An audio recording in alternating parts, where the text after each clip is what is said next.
তো আজকে আমি আর প্রিয়াঙ্কা গেছিলাম সে ভাইরাল চাপড়ার ফুল বাগানে। আর সেখানে গিয়ে আমরা কি করলাম সেটাই আজকের ভিডিওতে শেয়ার করব আমরা। তো প্রথমেই আমরা ধানতলাতে নেমে একটা বড় আকারের প্লাস্টিক কিনে নিয়েছি, কারণ আজকে আমরা অনেক ধরনের ফুল কিনি। তো এবারে আমরা ধানতলা থেকে টোটোতে উঠে পড়েছি, আর এখান থেকে আমরা যাবো চাপড়া ফুল বাগানে। মোটামুটি 10 থেকে 15 মিনিট লাগে, তো চলো ওখানে যাওয়া যাক। আর এখানে নেমে প্রথমেই আমরা কিনে নিচ্ছি কতগুলো গাজরা। আসলে এখানে এগুলোর দাম অনেকটা পরিমাণে কম, যার ফলে এখান থেকে কিনলে অনেকটা লাভও হয়। আর আজকে আমার মানি ব্যাগের অবস্থা দেখতেই পারছো, আজকে পুরোটা ফাঁকা হয়ে যাবে যতটা ফুল কিনবে প্রিয়াঙ্কা বলছে।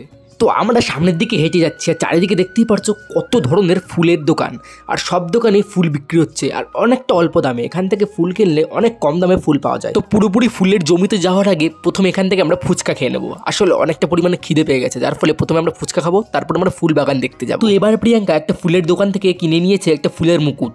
এটা পরে ও সারাদিন ঘুরে বেড়াবে, তো চলো এটা ওকে পরিয়ে দিই। আর দেখতে কত সুন্দর লাগছে ওকে, দেখতেই পারছো। আর এখন ঢুকে পড়েছি মাঠের মধ্যে, আর চারিদিকে দেখতেই পারছো কত ধরনের সুন্দর সুন্দর ফুল লাগানো রয়েছে। কোথাও সাদা ফুল, কোথাও কালারিং ফুল, সব ফুলের নামও আমি জানি না। আর সত্যি চারিদিকে দৃশ্যটা এত সুন্দর লাগছে কি বলবো। তো যাই হোক, আজকে আমাদের চাপড়া ফুল বাগানে ঘোরাটা অনেক সুন্দর হলো, আর দুজনে সত্যি খুব ভালো একটা সময় কাটালাম। তো তোমরা চাইলে এখানে আসতে পারো আর এই ফুলকে উপভোগ করতে পারো। তো যাই হোক, দেখা হচ্ছে নেক্সট ভিডিওতে, ততক্ষণে বাই।